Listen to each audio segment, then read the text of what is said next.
catching up.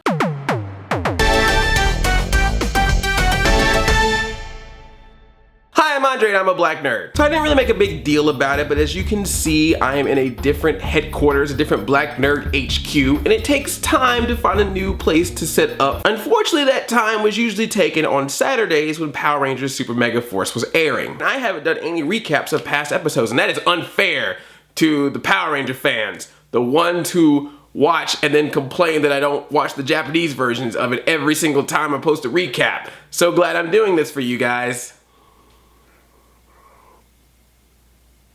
So the Super Megaforce finale already aired on Nickelodeon. An extended version is going to air on Nicktoons and online at nick.com. But before I can talk about that, I gotta go through the whole second half of Power Rangers Super Megaforce. Part 1 of a Power Rangers Super Megaforce Super Mega recap. That will be a super mega win. Super mega. Let's get started! Power Rangers Power Up 6! This was the first episode to air after the 2-part Silver Ranger episode, and we get to see Orion dancing around in school like risky business in his underwear. Am I watching Power Rangers, or did I stumble across a website on the internet that I probably need to clear my browser history for? And we find out that he's living in a school. Really? He's a homeless Power Ranger? None of the other Power Rangers had an extra room in their house they could have put him in. He's got to live in the school. But he's already got a job. He's working at Ernie's. Alien immigrants always taking jobs from Americans. And all the Power Rangers love him, except for Jake. Jake is sipping that haterade. Power Rangers gonna hate.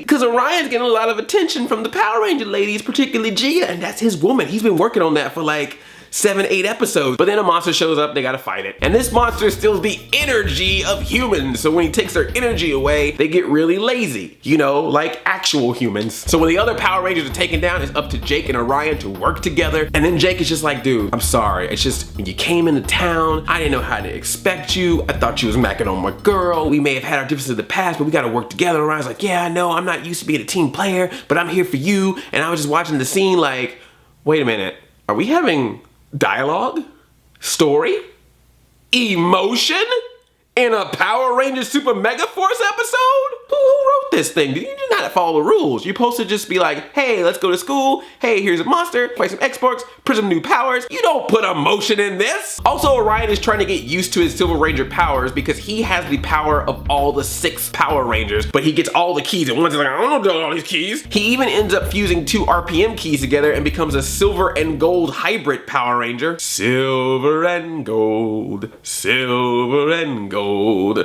I like my Power Rangers in silver and gold. But eventually the 2 work together. Jake does a prism punch. Prism punch! And Orion figures out how to use all the powers of the 6 Rangers together, and it gives him this giant breastplate with a bunch of Ranger heads on it. It's like he killed a bunch of Rangers and is mounting them on his body. The other Rangers wake up, the monster is defeated, everyone's happy, yay! That's that one. What's next? Power Rangers, the perfect storm! A storm happens, and Emma is very excited about it. She's like, let's go see that lightning! Oh god! I think the lightning kind of turns her on a bit. Emma, you dirty little minx. Tensu gets zapped by the lightning and gets amnesia. That's right, everybody. We're gonna have a Tensu episode. Riveting. And then Tensu looks like some guy's briefcase, and they think the briefcase belongs to a criminal, so then the Power Rangers start following him, and it becomes Ocean's 11 Power Rangers style. Power Rangers 24, what is going on here?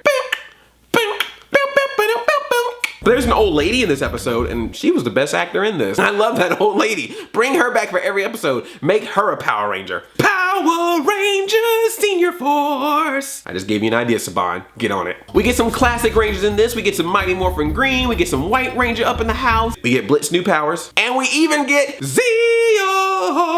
Stronger than before. Go Zeo. Then there's something about an asteroid coming to Earth. It becomes Armageddon all of a sudden. Monster grows. They fight him. Blah, blah, blah. Power Rangers, we the winners. And turns out the criminal guy wasn't the criminal at all. He was the guy that was helping Ernie fix his broken Froyo machine.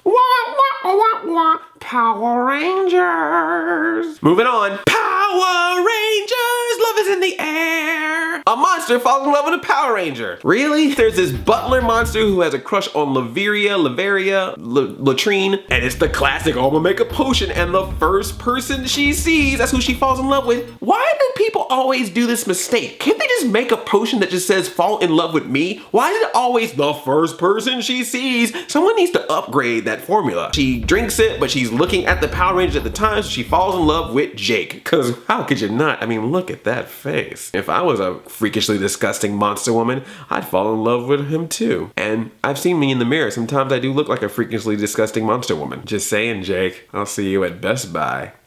So then it becomes this weird triangle because Laveria wants Jake, but then Butler wants Laveria. The other Rangers are just kind of watching it going like, what the heck is going on here? My favorite is there was a cut to a scene where they just went, ew, And I don't know, that was it. That was the entire scene, but it made me laugh so loud. But so Jake offers love advice to the Butler. He's like, look, just ask the girl out. That's all you gotta do. And he's like, all right, I want to go out with you. She's like, oh, cool. And he's like, I'll do anything for you. What do you want me to do? Destroy the Power Rangers. Duh. So he grows, they fight, blah, blah, blah, blah, blah, blah. But love is in the air. Best Power Rangers Super Megaforce final scene ever. Just watch Troy the entire time in that scene. Cracks me up. Emma's all like, hey, Jake, you told that monster all he had to do was ask a girl out. Maybe you should follow your own advice. If you like someone, hint, hint, hint, hint. Gia's right beside me, hint, hint. And then Troy does this look. I'm trying to reenact it.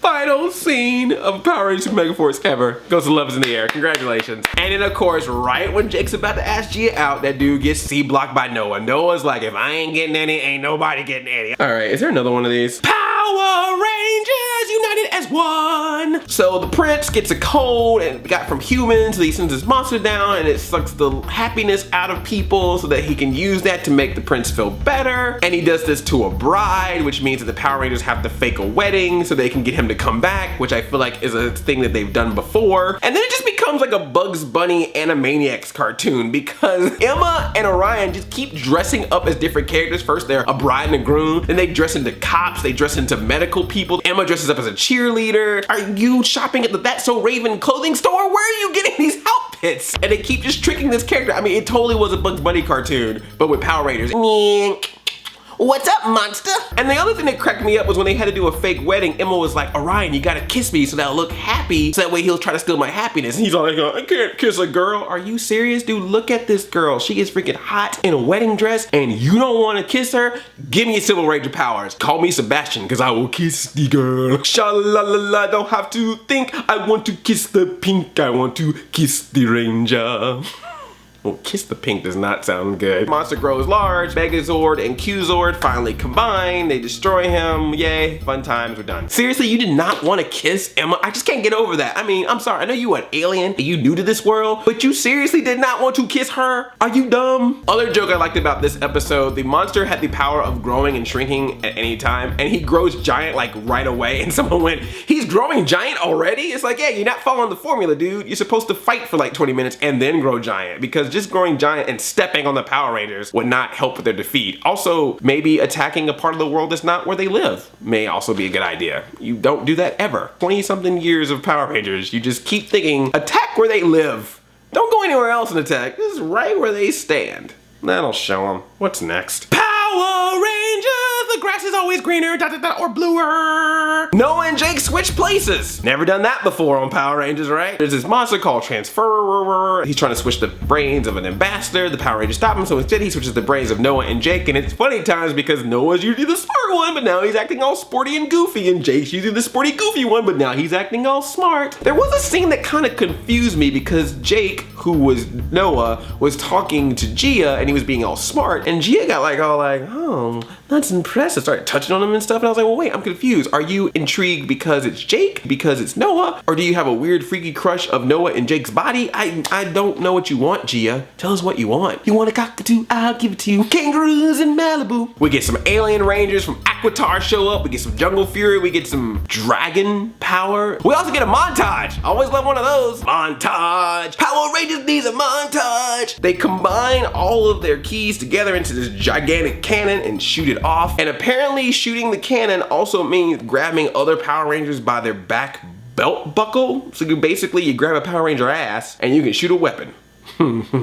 Power Ranger grabs my ass, I will shoot a weapon from the front as well. I am making this too dirty. I'm talking about a Nickelodeon show and I'm making this too dirty. And then we get Megazord, Ninja Storm is attached to it, gets giant blades, attacks, Jake and Noah turn back into normal. Jake's trying to finagle his way out of going with Emma to see some butterflies or something. Like, really? What is wrong with Emma? No one wants to kiss her? No one wants to hang out with her, take pictures? Do you not see what I'm seeing? Look! Look, if that is the ugliest woman in the city, then I need to move there because apparently I got a shot. I don't care if there's monsters attacking the city. I will take that if it means that the worst looking woman in your city is freaking Emma. Golly, guys. We've got some download Power Rangers going on here. What's going on? I think that's enough for this video. I'll do some more episodes in the part 2. I want to hear from you of all the episodes I mentioned. Which one of these was your favorite? And if you could kiss any Power Ranger that you wanted, which Power Ranger would you kiss? Thumbs up this video, and if you're new here, tickle that subscribe button. I love you like a plague cousin. I'm Audi 5000. Chain Chomp Prism Punch!